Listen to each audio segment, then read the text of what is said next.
What's up, everybody? This will be episode 3 of the Aurelius monologues. I am Karma Aurelius. Before I get rolling too quick into all of this, please be sure to hit the subscribe and the like button. Definitely forgot to do that on the first one that I ever did. I'll get a lot better about that moving forward. But if you approve of the message, if you enjoy the content, definitely let me know so. If you think that the content could benefit somebody else, don't hesitate to tell a friend. What I wanted to talk to for this third episode, if you go back to the first episode and then also within the second episode as well, self-identified, I did come clean from the very beginning that I am a Donald Trump supporter. And I wanted to elaborate on that just a little bit for this one. I wanted to explain why I support the president, why I will be voting for him in November, and a little bit of food for thought for maybe some of you about why you should consider doing the same. Admittedly, I am a lifetime Republican, but I would be by definition what they used to call a never Trumper. And what I mean by that, I didn't vote for the man in 2016. I didn't vote for anybody. I'll elaborate on that in a little bit. Kind of, like most stories, you have to go back to the beginning to get to the middle to get to the end kind of thing. But like I said, I am a card-carrying member of the Republican Party. I always have been. But my voting record has been very spotty, I guess would be the word. I think of myself as a free thinker first and a Republican second, and because of that, I don't always line up with what the party would prefer me to do. And to be clear, I'm making these videos and I'm building up the president and admitting that I am a supporter of his, but I'm not an attack dog. I'm not some blind type of partisan that believes that, everything that the party tells me has to be right. So you back it up, and I wanted to explain my voting history a little bit to be able to explain why I have been able to come full circle to a point to where I do support the president now. The first election that I was legally eligible to vote in was in 2004. That was Bush v. Kerry. I was in college at the time. I will admit to you that while I do identify as a Republican, I grew up in a conservative household. Not a fan of W. Never really was, and for sure by the time that 2004 rolled around and I had an opportunity to cast my vote, I was not impressed. To put it mildly.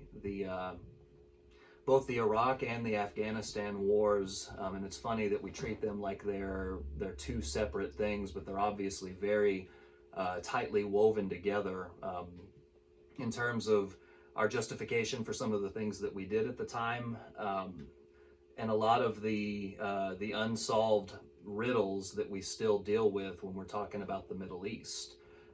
But at the time, the Iraq War was already not in a good place. It was pretty obvious from the get-go that this was a mistake. We had been told prior to invading into Iraq that we were going in there for WMDs. If you remember, Colin Powell laid out this whole presentation at the United Nations about mobile trucks that were doubling as laboratories to make chemical weapons for Saddam. I mean, we got fed a lot of nonsense in the build-up to why we went that way. The reason that it bothered me so much is that I am of that generation. Admittedly, I did not serve in the military. That's probably my greatest shame at this point in my adult life. When I look back at the things that I should have done and did not, I wished I'd served our country because I do love our country. But you have to think that the age group that went thanklessly into Afghanistan and into Iraq, those are my friends that I grew up with. I mean, case in point, there's a highway here in Northeast Texas where I am from that is named after a guy that I went to school K through 12 with that was killed in action, I believe over in Afghanistan. Um, that's a long-winded way of saying that I felt like my choices in the '04 election between Bush and Kerry was between, do you want a turd sandwich or do you want to vote for a douche? And I'm sorry to use a South Park reference there, but I just decided that I would vote for neither. I couldn't condone what I saw as Bush's incompetency, and more what bothered me is that, like I said, I was in college at the time. I was learning about what actual republicanism was supposed to be, conservatism. And when I looked at what W was doing, it flew in the face of everything. I mean, him, and I say him like I keep continuing to blame W. I blame all of the politicians that were involved at the time, but the Republicans had forgotten themselves. They went on this spending spree like a bunch of drunk sailors on shore leave and were racking up debt. And in particular, they seemed to be racking up a lot of debt to fight foreign interventionist wars with this misguided idea that we were going to export democracy to the Middle East. And here we are all of these years later. How'd that work out? I didn't vote for W. I will never vote for a Democrat. I'm not ashamed to say that I did not vote for him. I felt like it was the right thing at the time to abstain. I still feel that way. And then you fast forward 4 more years, and this time I had my choice of John McCain or Barack Obama. I held my nose and I voted for John McCain. And no different than what I just said about W, that I'm not ashamed whatsoever that I didn't vote for that guy. I regret voting for John McCain. I did it more as a protest vote against Barack Obama than it was any kind of an endorsement about John McCain.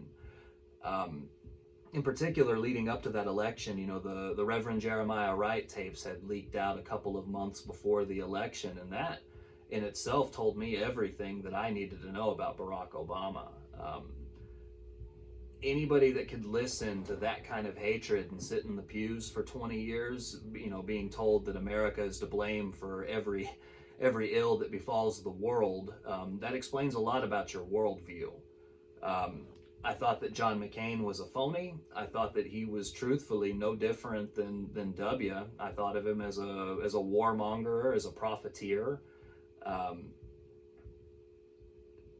If you think back into 2008 in particular, I touched on this a second ago, but what it felt like to me was we had a bunch of Republicans running around behaving and voting like Democrats. We had Democrats that were running around talking like Republicans to get themselves elected and then going and voting like Democrats. And so at that point, to me, it was almost like, what's the difference? I held my nose. I voted for John McCain. 4 years later, I gotta tell you, I almost didn't vote in the 2012 election purely because I thought that there was no way that America could be so stupid that they would vote for Barack Obama twice. The first 4 years should have been enough for everybody to see how badly he was mismanaging our country. But again, the Republicans just did what the Republicans used to do. They ran a wimp. They ran a rhino. And for somebody that doesn't know what that means, RINO, or means Republican in name only. We ran another liberal Republican that, for all purposes, just behaved like a Democrat as far as their voting practices. But I knew good and well after 4 years of Obama what 4 more years was going to do to us. I held my nose again, and I voted this time for Mitt Romney. Just like what I said about the McCain vote, I'm always going to be ashamed that I voted for that guy. I am always going to be ashamed that I voted for Mitt Romney. The real irony when you think about our choices in 2008 and 2012, same result, and how ironic that those two have been two of the biggest thorns in the side of the president. I was talking about Republicans that behave like Democrats. This is what I'm talking about right here. Old Mitt Romney, Pierre Delecto there on the Twitter. He says the right words, but he doesn't believe in the gospel, if you'd say that. I think that Ronald Reagan would take a look at either of those guys and he'd be horrified. Going beyond that, so you have to think about that. I abstained once. I voted for two losers in a row. And so by the time 2016 came around, I was displaced, might be the word. I just felt like I didn't have a home in the Republican Party. I was extremely pleased with the Tea Party populist movement that arose in 2010.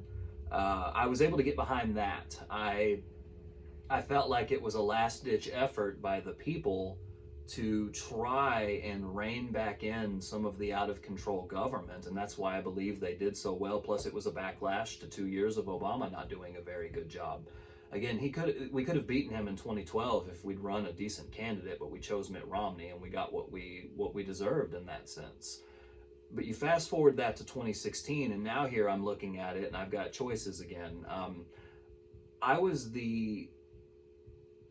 one of the biggest people that was wrong on what was going to happen. I used my private Facebook friends for years as kind of a sounding board. I'd write about my politics, things like that. I was one of those people that told everybody to relax. I literally said there was no way in hell that Donald Trump was going to get the nomination, let alone be able to get elected president. I thought it was a sideshow. I thought it was for ratings and publicity. I was very troubled by past associations. Donald Trump donated to both political parties. He rubbed elbows with everybody. It made me very afraid that if we were to allow him to be voted in, that he would just govern like a Democrat, which is what I suspect if we'd gotten McCain or Romney prior, that's exactly what we would have gotten, is Republicans that talk like Republicans but behave like Democrats. I thought the whole thing was a sideshow. I underestimated the man from the get-go. I suffered from this sickness back in 2016, like a lot of us did, that I thought it has to be a professional politician because they're the only ones that understand the job. You fast forward to 2020, and what I will be the first to admit, it's because he's not a politician that it works. That's a huge piece of the genius of what he's able to accomplish, is that he's not a swamp creature. He doesn't think like a politician does. He thinks like a businessman. And magically, we're a lot better off because of that.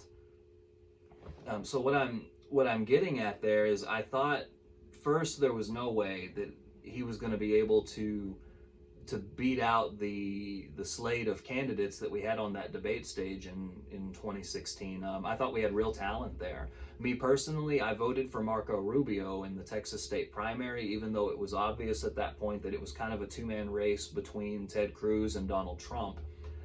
I did that because I liked Marco. I thought that he was intelligent. I thought that he was polite. I thought that he had an incredible grasp of the issues, and I thought that he would have done really well for us. But again, it was more of a protest vote.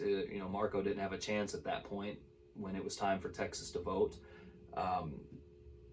It was just me, for once, going in there and saying, if I could pick, this is who I would actually like. It was my first time to vote in a primary.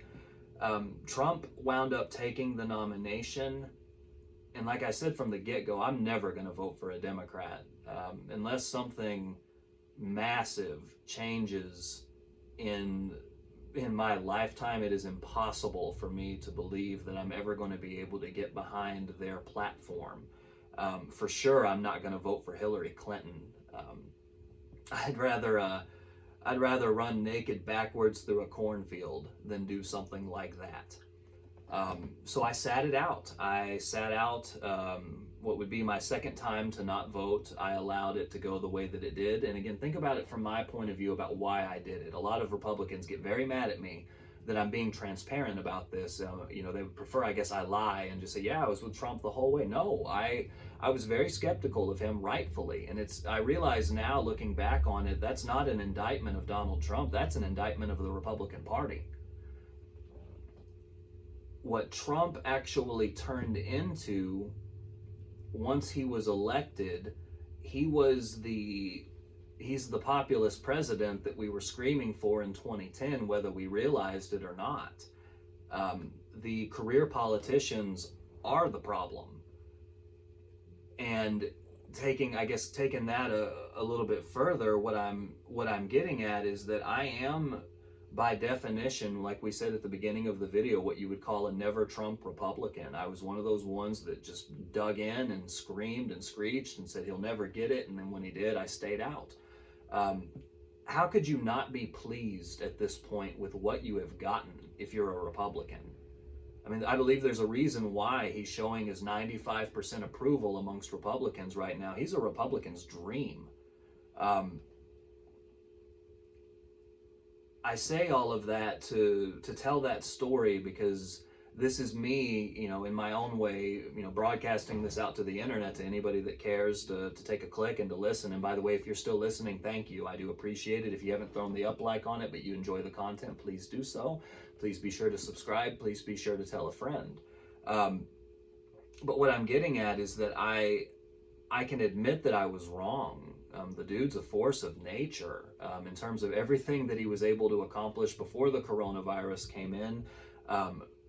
If you didn't believe in him before all of that, how can you not now?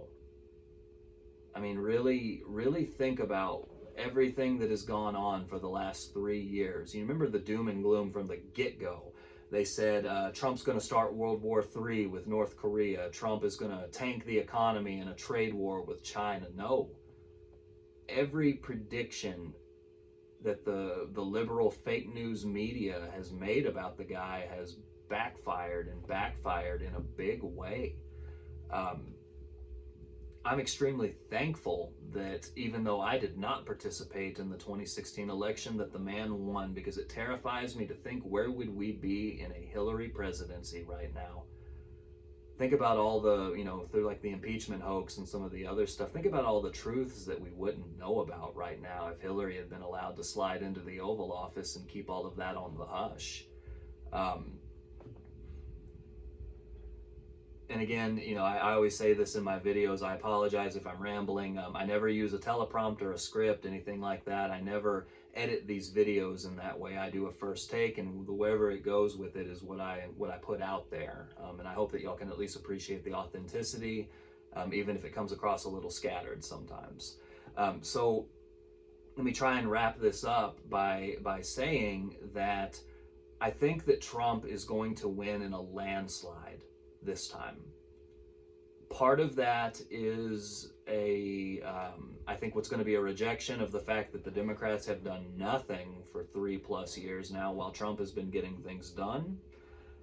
But more than that, it's an endorsement of what the man has accomplished. And he did it in spite of everybody, and by everybody mainly I mean the media, because they're the ones that tell us what to think, and if they all tell us that we're supposed to hate Trump, therefore everybody.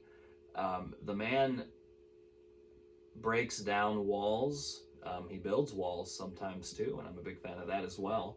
That might be a good video for a different day, but my point is that between the people that have never voted that are showing up to his rallies, between the Democrats, the remaining the moderates that are left, them being pushed out of the party on account of things like oh God, I can give you a couple really quick. The pro-choice versus the pro-life one being one of the obvious ones. Where do those Democrats go? They're basically being told by their party that they're not welcome anymore. So between disaffected Democrats, people that never vote, and people like me that are what you would have called the never Trump Republicans originally, how many millions more are coming out of the woodwork this time? The man deserves our vote. The man deserves our support. And again, at the very beginning of the video, I was trying to be clear about this. I'm not Trump's lapdog. I'm not an attack dog. I'm not purely partisan. If there's something that I disagree with, I will be very clear about those things. So please don't take this that my videos, my content, my Facebook page, which is the Aurelius Monologues, by the way, if you're interested in checking all of that out. It's not blindly everything is pro-Trump. If I have a problem with something, I'll talk about it. If I want to talk about something that isn't about Trump, I will. If I want to talk about something completely non-political, I'll do that too. But I am wanting to make a quick endorsement video, if you will, and to put it into perspective that we've come a long way in 3 years as far as the country, as far as the economy, as far as just improvement after improvement after improvement of what Trump has been able to do. I figured the most honest thing that I could do would be to rehash my own preferences and prior voting history and to admit that I was wrong, dead wrong. And I hope that you understand what I'm getting at with all of that, that it's okay if you were wrong, but you don't have to be wrong twice. If you agree with what I'm saying, if you see the same things that I do, then it costs you nothing other than to go vote in November to get 4 more years of it.